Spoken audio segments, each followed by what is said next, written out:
Pemirsa, saya mau karaoke pemirsa, karena ini kan lagu ciptaan Pak Bupati ya. Kalau Pak Bupati yang buat, saya yakin pasti liriknya beradab dan sangat santun. Kita putar ya, kita nyanyi sama-sama, putar. Terima kasih Tuhan sudah menciptakan aku sebagai laki-laki. Andai saja jadi perempuan, SMP kelas 3 sudah keguguran. Pos. Kok lagunya kayak gitu ya?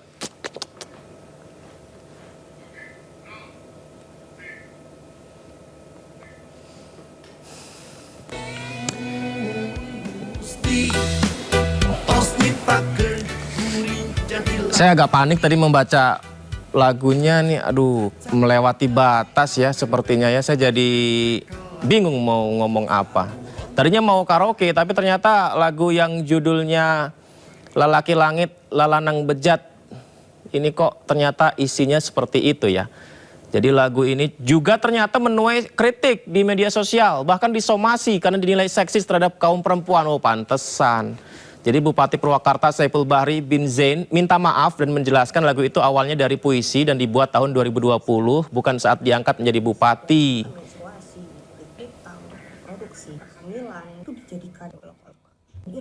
Itu berawal dari sebuah visi dan kata-kata lagu itu saya buat tahun 2020.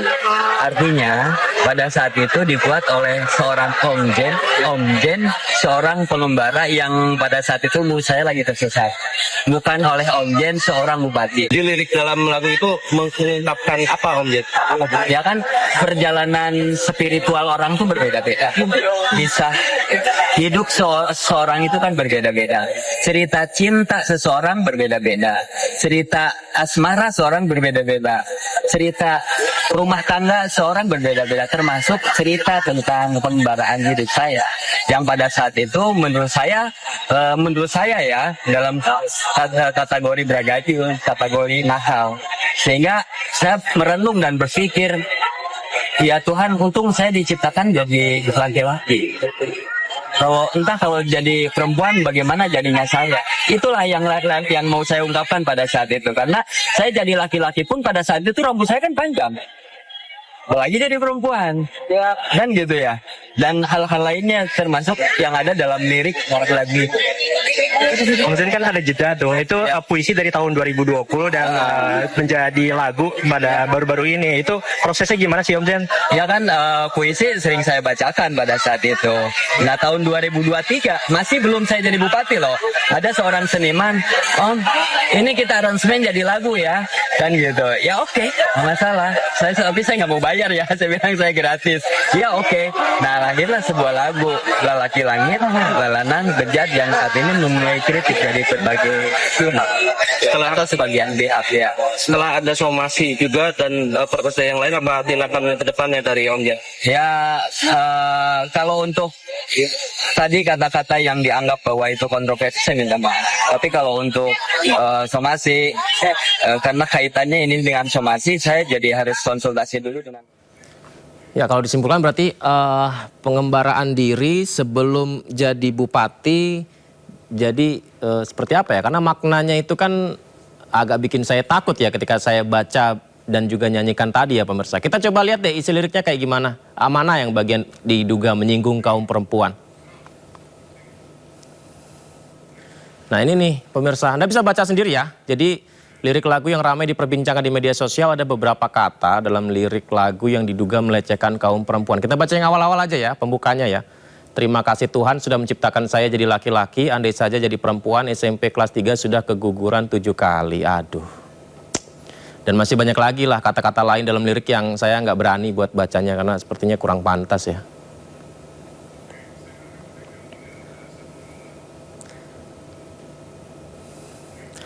Komisi 8 DPR RI, Atalia Praratya juga turut buka suara. Ia mengaku geram dengan lirik yang dianggap tidak pantas. Atalia menganggap sepositif apapun mencoba memahami lagu tadi, tak ditemukan lirik yang menghormati perempuan. Tidak hanya Atalia, pegiat isu perempuan sekaligus Ketua Aliansi BEM Purwakarta Sela Amelia menyebut candaan seksis bukan soal sepele dan merendahkan perempuan. Berduka cita untuk Lagi Purwakarta yang bupatinya merilis lagu Lalaki Langit Lalanan Bejat. Waktu acara hajat bumi di Linggamukti Purwakarta, Bupati Binzen ini bilang, ya ayo lestarikan bahasa Sunda, karena bahasa Sunda tuh bahasa ibu. Hakengnya kita pertama tuh bahasa Sunda gitu ya. Memang kalau misalkan kita ingat-ingat lagi ke belakang gitu ya, pemimpin-pemimpin kita ini suka banget melekatkan identitas kesundaannya. Tak terkecuali Binzen. Sebenarnya nggak baru sih, dia itu tulis lagu Lalaki Langit Lalanan Bejat tuh dari Januari. Cuman memang karena nggak tenar, somehow jadi nggak banyak yang tahu aja. Kita bedah ya.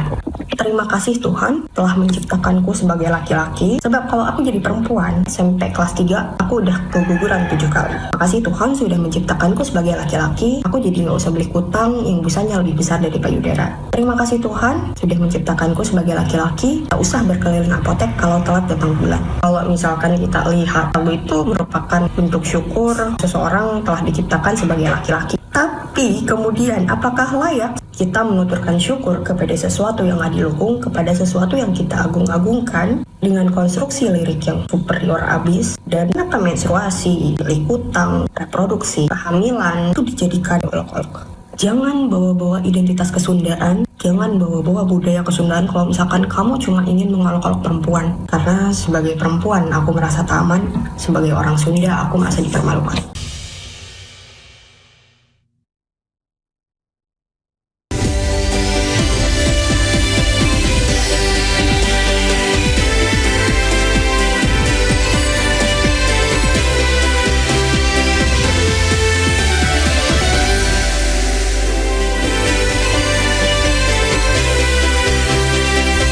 Dari tuduhan menuju tuntutan, dari pernyataan menuju dakwaan. Kasus tudingan ijazah palsu Jokowi yang berbulan-bulan menjadi perdebatan, kini memasuki tahap persidangan. Dr. Tifa pun didakwa pasal berlapis atas pernyataannya yang butuh pembuktian. Lantas akankah sidang ini berujung pada penegasan kebenaran atau justru kembali memantik polemik yang berkepanjangan? Saya Yudi Handoyo. Anda menyaksikan Sindo Prime.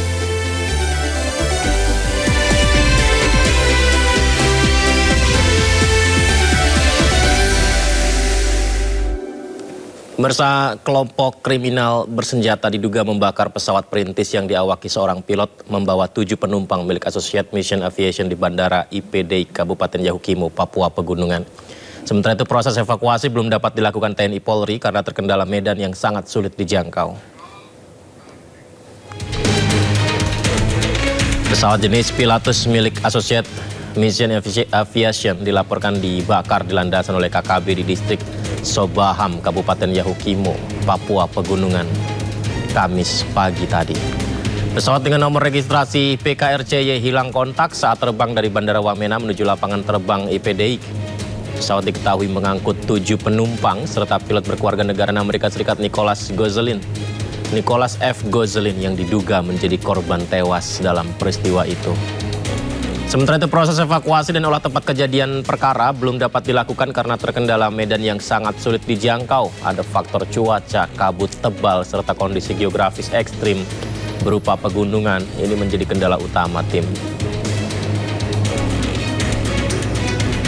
Dari informasi yang diperoleh, salah satu pesawat yang melintas di atas Bandara Balingga telah melihat puing pesawat dalam kondisi terbakar, dan sementara aparat keamanan TNI Polri belum bisa menjangkau lokasi tersebut karena keterbatasan sarana transportasi, bahwa lokasi tersebut hanya bisa dijangkau menggunakan transportasi udara. Seperti diketahui bahwa lapangan terbang Balinggami ini berada di atas perbukitan atau gunung, sehingga menyulitkan aparat. Sidang perdana Tifa Uziatiasuma atau Dr. Tifa digelar hari ini di Pengadilan Negeri Jakarta Timur. Dr. Tifa didakwa melakukan fitnah dan pencemaran nama baik Presiden ke-7 RI Joko Widodo.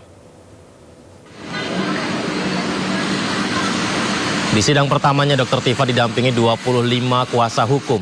Dalam persidangan Dr. Tifa didakwa melakukan tindak pidana fitnah dan pencemaran nama baik Presiden ke-7 RI Joko Widodo. Persidangan sempat diwarnai perdebatan ketika kuasa hukum Dr. Tifa mengajukan keberatan terhadap berkas perkara maupun BAP yang belum diserahkan secara lengkap. Ya, atas hal tersebut kuasa hukum Dr. Tifa menilai hasil persidangan dianggap prematur. Selama kami belum menerima berita acara pemeriksaan secara lengkap, maka kami belum bisa memberikan waktu kapan kami akan berikan perlawanan. Bisa diserahkan hari ini? Nah, untuk selanjutnya seharusnya itu agendanya perlawanan. Perlawanan terhadap apa? Terhadap surat dakwaan yang kita bacakan. Bukan terkait dengan berkas perkara. Jadi kalau alasannya tidak bisa melakukan perlawanan karena berkas perkara, itu mengada-ngada majelis hakim. Tidak ada yang menyatakan bahwa yang namanya berkas perkara itu tidak termasuk berita acara. Apa ada pernyataan di KUHP baru seperti itu? Tidak ada. Jadi kan yang diperlukan kan berita acaranya juga. Kami juga akan mengambil beberapa poin di berita acara itu. Iya. Wujudnya Kan laporan. bersedia memberikan berita acara. Tapi tidak semuanya majelis. Ini persidangan secara terbuka. Ini dilihat seluruh rakyat Indonesia loh majelis. Bukan cuma kami aja. Itu semua wartawan itu ada. Dan saya yakin ada wartawan luar negeri. Mohon izin Mas Hakim. Advokat atau penasihat hukum mungkin harus memahami bahwa salinan berita acara dengan berkas perkara itu kan berbeda. Ya kan? Dalam yang diamanatkan dalam KUHP itu adalah salinan berita acara. Itu. Jadi kita sudah siap memberikan berita acara. Kalau dengan barang bukti dan lain sebagainya administrasinya itu kan nanti akan kita hadapkan, kita lihat bersama-sama di persidangan ini. Sebagaimana penetapan dari majelis hakim, penetapan persidangan bahwa menghadirkan terdakwa dan saksi-saksi dan beserta barang bukti. Ya, itu nanti. Nah, itu nanti akan kita sebut. Terima kasih majelis hakim. Yang diserahkan itu haruslah sama kepada pengadilan, kepada penyidik dan kepada advokat atau kepada tersangka. Masih tersangka ya. Harus sama karena redaksinya itu sama. Kalau tidak sama berarti ada diskriminasi dari penuntut umum kepada pihak tersangka. Tolong pahami itu dan tolong jangan diberi ruang untuk melakukan diskriminasi kepada Tidak ada pemberian ruang untuk diskriminasi ya Bapak ya. Itu kabulkan permohonan kami. Kabulkan permohonan kami agar diberikan dokumen yang sama persis antara yang majelis terima, yang diterima penyidik dengan yang kami terima. Tolong dibuat itu identik jumlahnya. Terima kasih. Setelah didakwa melakukan tindak pidana fitnah dan pencemaran nama baik Presiden ke-7 RI Joko Widodo, Dr. Tifa sebut poin dakwaan tidak relevan dan akan ajukan perlawanan.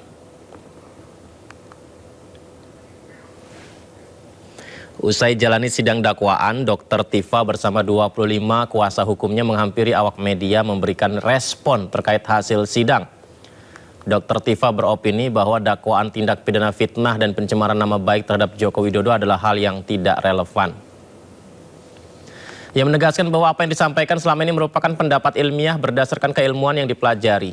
Selain itu, Dr. Tifa juga menyampaikan satu-satunya cara membuktikan dirinya melakukan pencemaran nama baik atau tidak adalah dengan cara menunjukkan ijazah asli Joko Widodo di persidangan secara langsung. Ya, merespon hal itu, kuasa hukum Joko Widodo Yakub Hasibuan tegaskan ijazah Joko Widodo dari SD hingga bangku perkuliahan akan segera ditunjukkan.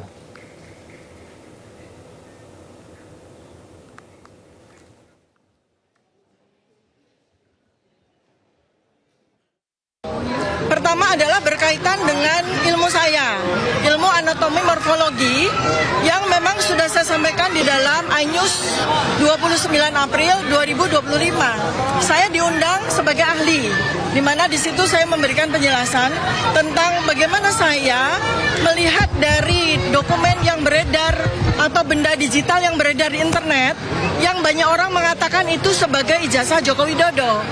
Di situ saya menyoroti hanya satu hal yang menjadi domain saya, yaitu foto, ya. Karena itu saya menggunakan ilmu saya, anatomi morfologi, untuk memberikan penjelasan, ya. Kalau memang penjelasan ini harus dikomparasikan dengan ijazah asli, maka munculkan ijazah asli itu, ya. Sebab yang saya lakukan observasi itu adalah benda digital yang beredar di internet. Kita sama-sama tidak tahu apakah itu dokumen milik Joko Widodo. Dengan pasal pencemaran nama baik dan fitnah, ya, itu tolong dibuktikan dulu. Di mana saya melakukan pencemaran nama baik, di mana saya melakukan fitnah.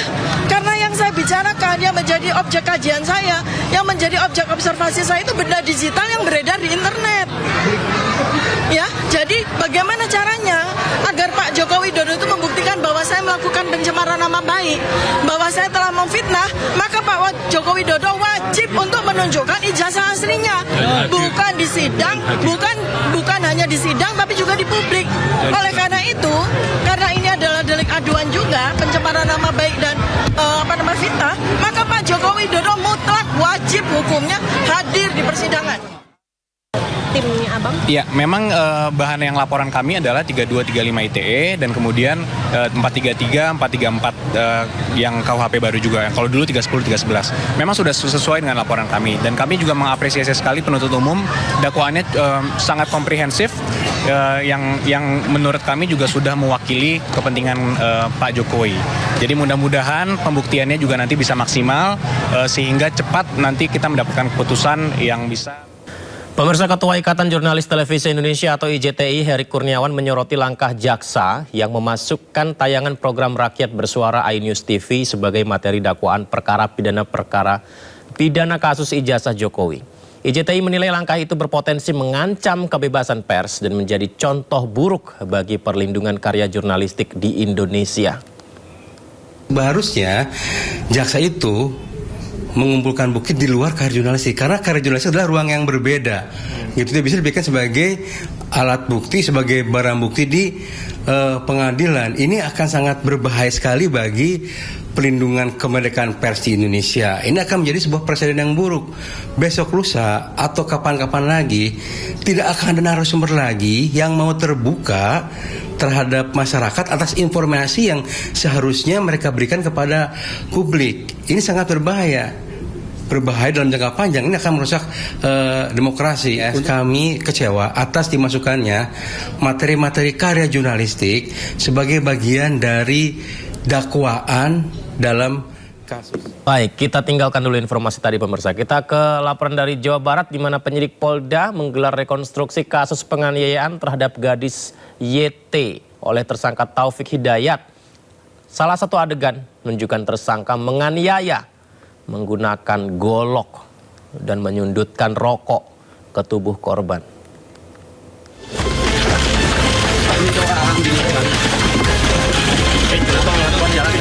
Rekonstruksi kasus penganiayaan terhadap gadis YT oleh tersangka Taufik Hidayat digelar secara tertutup selama 5 jam di gedung Direktorat Reserse PPA dan PPO Polda Jabar Kamis pagi. Alasan keamanan dan kenyamanan warga di 6 TKP rumah kos menjadi pemicu utama dipindahkannya rekonstruksi ke Mapolda Jabar. Rekonstruksi menampilkan 21 adegan dari 3 TKP utama. Polda Jabar memilih TKP 3, 5, dan 6 karena di lokasi tersebut terjadi penganiayaan berat dan penyekapan yang menjadi titik penting dalam rangkaian kejahatan. Polisi mensimulasikan beberapa titik kejadian perkara untuk memperjelas rangkaian peristiwa. Dalam rekonstruksi ini, tersangka memperagakan sejumlah adegan kekerasan yang dilakukan terhadap korban. Salah satu adegan menunjukkan tersangka menganiaya menggunakan sebilah golok serta menyundutkan rokok ke tubuh korban. Tersangka terbukti melakukan kekerasan menggunakan helm, kaki meja besi, dan golok. Sementara dugaan kekerasan seksual masih dalam tahap pendalaman polisi. Proses rekonstruksi ini dilakukan untuk melengkapi berkas penyidikan serta memperjelas kronologi kejadian dalam kasus penganiayaan tersebut.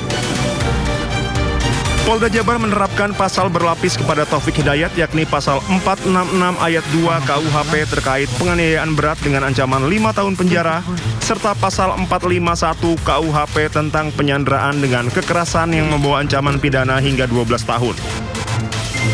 Selain itu, polisi juga menyertakan pasal 466 ayat 2 KUHP Jungto, pasal 126 ayat 2 KUHP mengenai perampasan kemerdekaan yang mengakibatkan luka berat dengan ancaman 9 tahun penjara.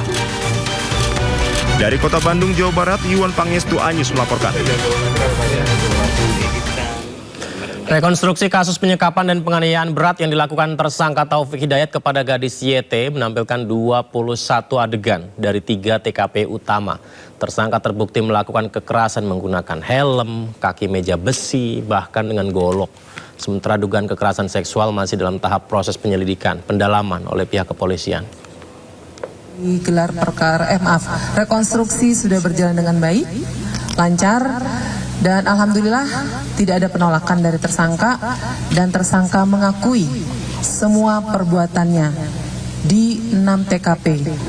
Perlu dijelaskan rekan-rekan bahwa dari 6 TKP yang kami rekonstruksikan dan kita sudah sepakati bersama, yang kita rekonstruksikan adalah 3 TKP.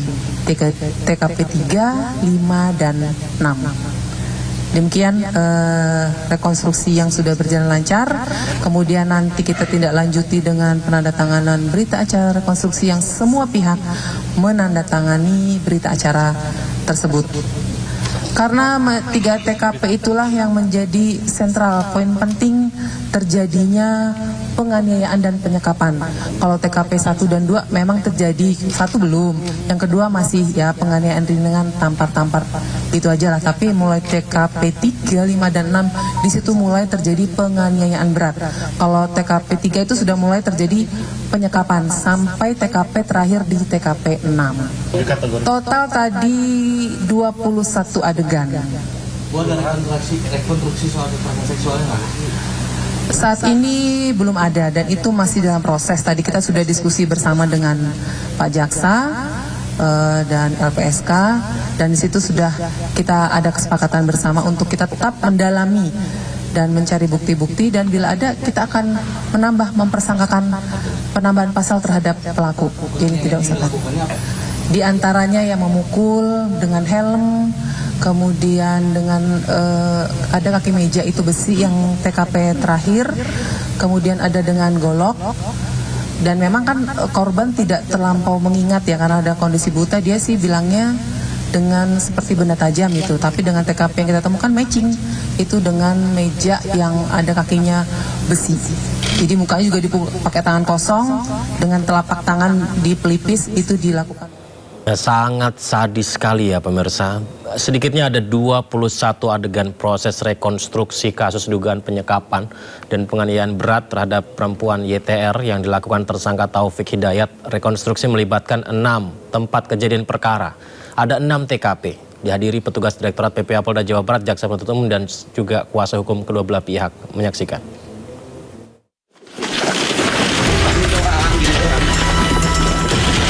Direktorat Perlindungan Perempuan Anak dan Perlindungan Perdagangan Orang Polda Jawa Barat menggelar rekonstruksi kasus penyekapan dan penganiayaan yang dilakukan tersangka Taufik Hidayat. Dalam rekonstruksi ini melibatkan 6 tempat kejadian perkara dengan memperagakan 21 adegan penyiksaan. Tersangka memperagakan penyiksaan menggunakan bangku, helm, hingga benda tajam. Bahkan di TKP terakhir, tersangka berusaha mengobati korban karena takut korban meninggal dunia.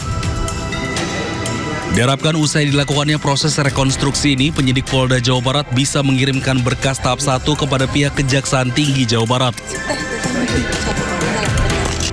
Kemudian setelah rekonstruksi juga kami masih diskusi juga dengan teman-teman penyidik. Saya harap barangkali dalam tidak waktu yang lama